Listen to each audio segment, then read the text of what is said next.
Good morning mga Brency, sa tuwag po muli sa ating panibagong vlog.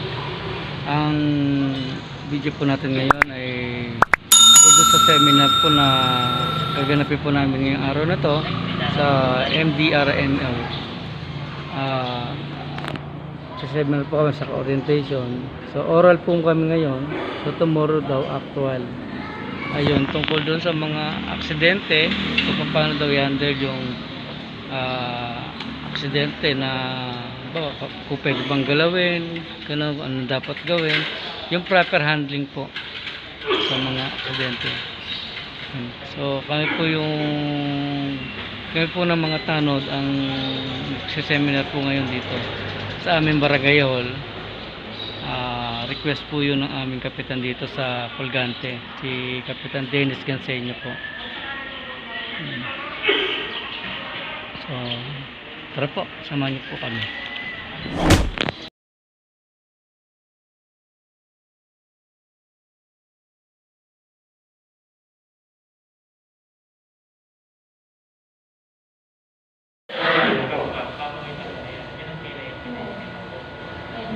Control the bleeding done by applying an sterile absorbent gauze pad over the bleeding site while applying a firm pressure.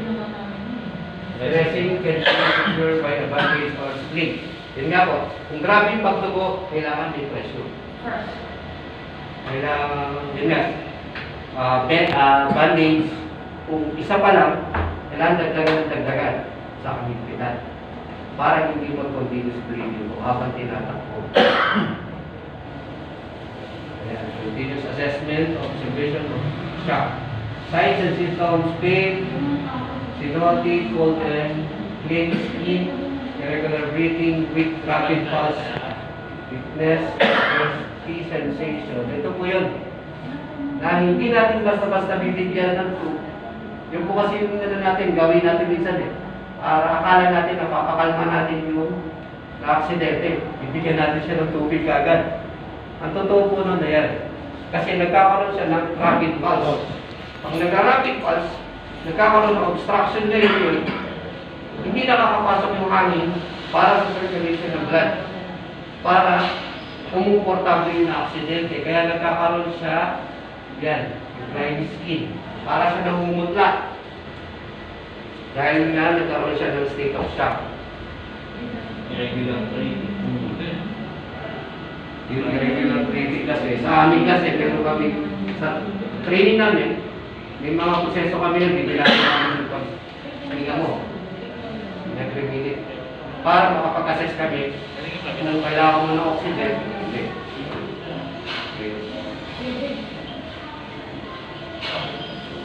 And now, first aid management ulit. Clean, drink a mild soap or water. Disinfect, apply a typical antiseptic. Betadine or typical antibacterial. Yun po. Tapos i-dress natin siya. Apply the sterile pad with dressing secure and a head safety. Sa susunod na araw po, ituturo namin itong mga to. Kung paano tayo maglilinis, paano natin ilalagay yung tamang paglagay ng mga gasa. Sa mga isang linggo po tayo eh. Kaya tuturo namin yan. No? A few moments later. Sa burn. It's an injury involving the skin, including muscles and bones, nerves and blood and vessels. This results from exposure to direct heat or fire, chemical, electricity, solar, or form of radiation. Classification of burns: thermal burns, chemical burns, and electrical burns. Okay. Ito po sa thermal burns. Thermal burn caused by direct or indirect contact to clean or other hot object, steam or liquid. Simple lang po perceive sa mga nagpapasok. Dati kasi, sabi lagyan ng Colgate, kamatis, sibuyas, di ba? Pero ang totoo po, observahan nyo, pag nagluluto kayo, matansi ka kayo mantika, buksan yung gripo, ibabad nyo lang. Magugulat kayo, maniniwala kayo sinabi ko, wala kahit ano. Hanggang maramdaman mo mawala yung init niya, hindi siya lolobo. Kasi sabi nila, pag inano mo sa running water, lolobo daw yun. Pero hindi. Ang purpose po ng running water, inaalis na yung init. Tsaka yung gumapo ng init na mantika, aalisin niya na aalisin niya. Hindi siya mag-lolo po. Ayan po. Ayan, thermal burst classifications, according to deep and severity. Ito po yung mga first burn siguro ito, no? Only first degree. First degree burn. Yung nangyayari yung pag ganito yung emergency sa iyo? Wala pa naman. Kasi usual, ang nangyayari, yung mga kasama natin, fire ang nag-responde pag may susunod po.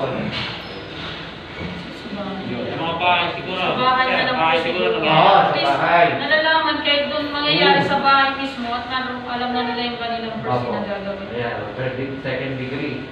Yan, mga blisters, yung ko. Yun nga po, pinaka-basic lang. Pag sa bahay, ganun po lang.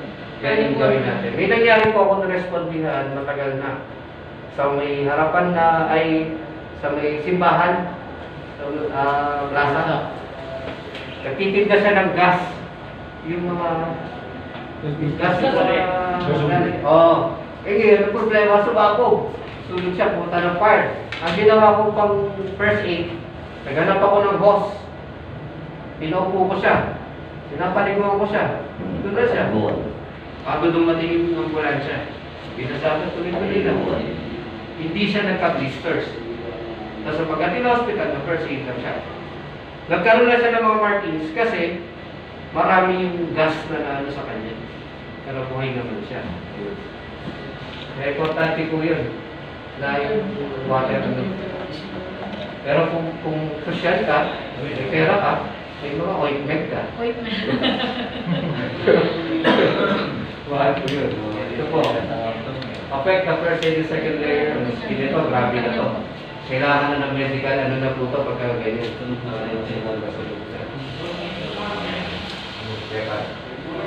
A few moments later. How do you measure a bird? Yeah. The rule of 9. Ito kasi masyadong malalim na sir. Ayan, meron na siyang mga... Actually, hindi naman natin magagawa yan. Kahit kami, hindi pa namin na-apply yung ganitong sitwasyon. Ano lang, actual kami. Pag-i-endorso sa hospital, sa ilan. Ayan. Kasi makikita mo, bibispalis mo naman kung second or first. Pero yung pattern na lang yan. First and thermal burst. Ayun nga po. Clean the immersed bird area into clean tap water or ice. Water for a maximum of 5 minutes or ice water at 10 minutes or tap water. Okay. Tulad ko na sinabi ko, tap water na. Sir, huwag po kayong mahiya kung may gusto kayong malaman. Magtatanong po kayo para alam namin ayan, cover lang po, cover the burns, clean cloth, dressing, if available, make sure that kunyari, ito po yung nakapasok. Kailangan may space yan. Baka mamaya kasi, tinakpan natin yung hospital, nakaganda na lang siya. Kasi tititig siya. Kailangan may space yan. Kahit kapon, nalagyan siya. Para hindi lang mag-titig. Ayun nga. Pwede rin, clean cloth, o kaya, alam niyo po yung food wrapper? Yung Cling wrap. Cling wrap. cling wrap patanggal. Cling wrap, yung plastic. Oo, Cling pwede wrap. rin po yun. O kaya yun eh, kondo. Pwede. O yung mali na. Pasok ko siya. Kasi Hindi siya didikit. Basta. Preferably na ako. Na-transfer na. Mag-bilis monitoring po. Design yung regulation sa chemical burns. Ito po yung caused by direct contact chemical. Yan, car battery solution. Hydrochloric acid. Yan natin. Bleach sa ammonia. Ammonia ginagamit pa ba yan? Medyo po, sa pang. May ilo. Huwag na po yung gamitin. No? Bawal. Kasi bawal na po. Yung may directan sa utak yun. Immediately remove the chemical by flushing. Ganun din ang proseso. Tubig. Sa tubig lang po talaga. Lahat na Laging motor. running water para matanggal po yung chemical. Pat dry area using clean cloth and apply dressing to affected area. Ayun po, lalagyan lang ng gasa o kung anong pwedeng pakunan lunas.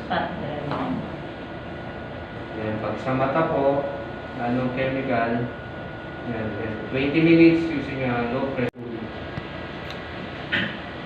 Bibili ka pa ng kulo yun.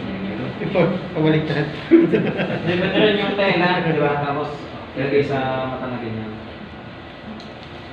Seek medical attention immediately for chemical first. Kailangan po meron na kagad ng medical ano.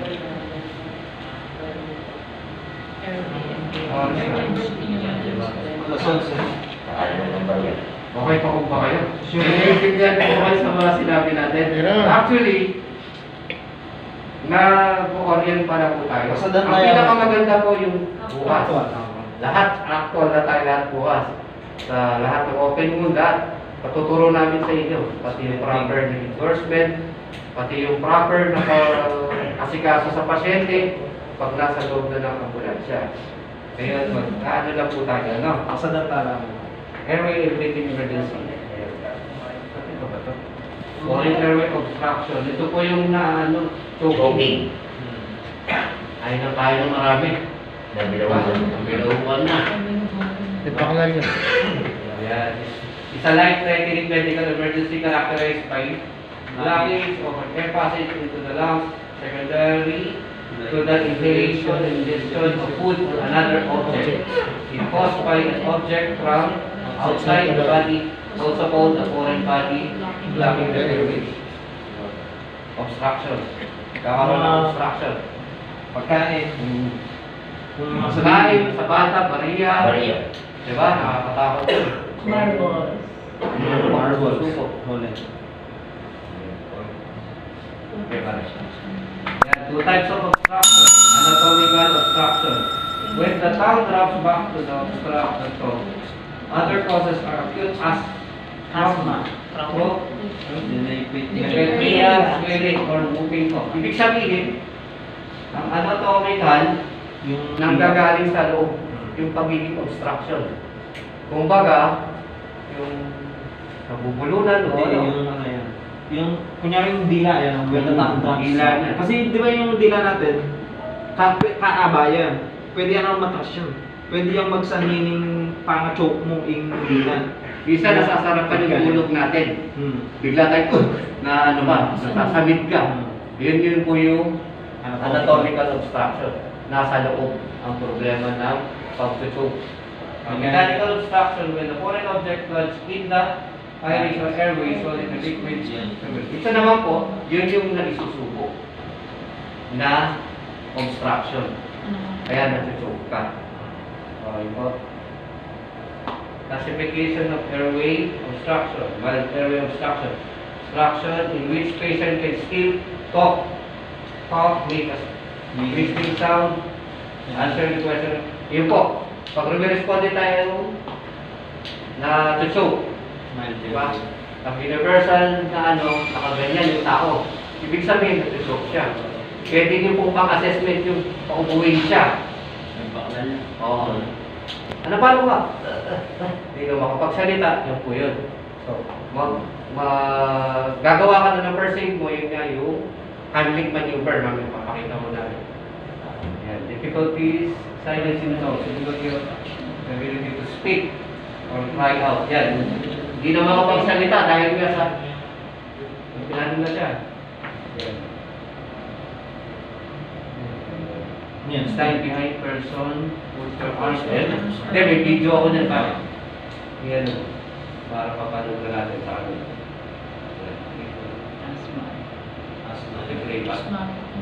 A few moments later. Bulaklak, hindi mo totoo yung pinubuhat mo ng pinagalit yung tao. Kailangan magganyan dito. Yan. Oo, pagano lang po. Meron po nangyayari, naghihimatay na. Kasi wala nang hangin eh. So anong gagawin natin? Gusto ko na naman namin sa susunod na yung pagsisipihan. Diba? Hindi na matanggal yung obstruction niya. Kung kaya natin kunin sa kamay, siyempre naka-gloves ka, okay. tagalin po natin agad sa bata. Paano po kung kayo lang mag-isa? Diba? Walang mag-harmony po yung sa inyo. Yung mga corner na to, pwede. O kaya yung sa katawan. Yan. Ano natin yung dito natin. Hanggang lumabas yung makain natin po ano. Sa mga corner. Masakit, pero kailangan. Dahil nga mag-isa ka lang. Yan, asthma ka. Asthma is an illness with a certain substance condition called trigger caused by infection of airway making breathing difficult. Kaya po, sino ba may asthma? Wala. Meron ka ma'am? Ayan ma'am, alam mo, napakahirap po nung may pag umakatake po yung asthma na ma'am. Minsan hindi ka napapakalman. Kami, pag nag-responde kami ng mga taong ganyan, na may asthma, ang ginagawa namin, pinaparegular namin huminga yung tao para kumumportable siya habang nagtatravel kami. Kasi hindi pa kami pwedeng magbigay ng mga gamot sa taong may asthma kahit meron kaming mga equipment kasi hindi pa kami license para bigay ng gamot. Ang gagawin mo lang, hanggang mapanatag siya, hanggang makarating ng hospital. Sila mag-prevel po. Or, yung taong ina-atake na yun, meron siyang sariling yung nebulizer na gamit. pang-spray. Opo, yung pang-spray po. Pero sa totoo lang, nakakataranta po. Kung may makakasama tayo sa bahay na may ganyan. Kasi pag umatake talaga yan, ikaw mismo, baka atakihin ka na rin dahil talagang hirap na hirap silang huminga. O ano, pinaka-basic ko na, kung wala pa yung taong tutulong, yun nga, pakalmahin. O, kung kaya mo po, upuin. Tapos, proper ventilation. Electric fan. Ay, aircon, yan. Para magkaroon ng standard airway. Para mag-normal yung sistema ng pagpasok ng hangin sa katawan niya. Sign of symptoms. Hoarse listening, sound during inhalation niya. Pag ina-atake po, para siyang trouble taking or shortness of breath. Yan. Rapid swallow, breathing, sweating, and pinapawisan, tightness in the chest, inability to talk without sound. Ito po kasi, minsan nagkakamali tayo sa assessment sa taong ganyan. Hindi nila alam na may asthma na pala yung tao, tapos, ayan, sabi, natake na sa puso. Di ba? Sa chest, masakit puso niya. Hindi niya alam, may asthma pala yung tao. Di ba? So, kailangan may proper assessment tayo kagad kung ano talaga nararamdaman ng tao. Kasi iba yung inaatake na ng stroke o ano. Pero parang nakatagal or yung parang tumutusok sa puso. Ito kasi sa chest, minsan nagkakamali encounter kahit kami, nangyayari sa amin yan. Chest pain lang pala siya. May history pala siya ng asthma. Kaya importante tanungin yung tao, respondehan mo yung kamag-anak. May asthma po ba si ganyan? Lahat, importante lahat, yung proper assessment bago tayo lumapat ng paunang lunas. Remain calm. Now the person to sit or to kneel. Katulad sinabi mo kanina, using a tight clothing around the neck. Yan, luluwagan lang. Minsan kasi mainit yung damit, mga nasisikipan. Assess the person, his or her prescribe. Yan, yung dedication niya. Yung pang-spray o meron siya sariling nebulizer. Sa atin, kung may ganyan, may patawan, meron po yan ang center dito, di ba? Kompleto rin. Pwede sila daling gato dyan. Hypertension. Hyperventilation. Yeah. Hyperventilation occurs when the person's breathing is faster and more shallow than normal. When this happens, the body does not take enough oxygen to meet its demands. Yun nga. Nag-hyper, ganyan, hyperventilation ng tao, minsan sa mga na-aksidente. Diba? Kasi sobrang nervous sila. Gano'n na. Okay, bukunin na naman natin yung mga pasyente. Simple lang po per se, hindi na kailangan ng gamot. Kausapin yung tao, Sir, ma'am, pwede ko pang huminga ng normal muna. Gano'n, bago natin siya bigyan. Kailangan ng oxygen, na demand. Diba? Hindi po tayo pwedeng agad-agad. Nahihirapan po siyang huminga, baka may oxygen kayo dyan, bagyan nyo na. Di ba, may mga ganyan tao na sa ano. Hindi mo natin sila masisisi kasi kamag-anak nila yung humihingi sila ng tulong. Pero kailangan gawin natin yung proper. Kasi baka mamaya, lalong lumala yung respondihan natin. Nahihirapan huminga, hindi mo naman na-check na mabuti. Sabihin yung pulse ox, para i-check kung yung oxygen at saka yung pulso. Kasi ang tao, pag binigyan mo ng oxygen na hindi mo kailangan, ang mangyayari nun magkakatubig yung baga. Kasi hindi naman na kailangan. So anong dapat pang person? Normal lang ang paghinga. Sige po, alis na po tayo. Continuous assessment, habang nasa likod ka, habang inasikaso mo siya, i-observahan mo siya. Kung meron po tayong, alam ko meron, may pasok. Meron na nga sa center. Ako, yun. Alam naman kung gamitin naman. Papakita na rin namin bukas. Kung bakit siya dapat gamitin pagka ang tao na kailangan ng oxygen. Oxygen. Sinus system, yung people who are either Oxygen. cannot get enough air. Yes. Katulad po yan, ganun pa rin. Nahihirapan kasi parang parang sa asthma din. Nagkakaroon tayo ng panic eh. Kaya ganyan na nangyayari. Nababawaat na yung pagpasok ng hangin sa atin, hindi na ano dahil napapanik ka, nagkaka-hyperventilation ka. Yung iba, yun nga, yung papel na Paperboard. bukod, o kaya plastic, yung ginagawa nila para ma-maintain na yung circulation ng ano. Pero yung proseso nun, yung pagbiga talaga.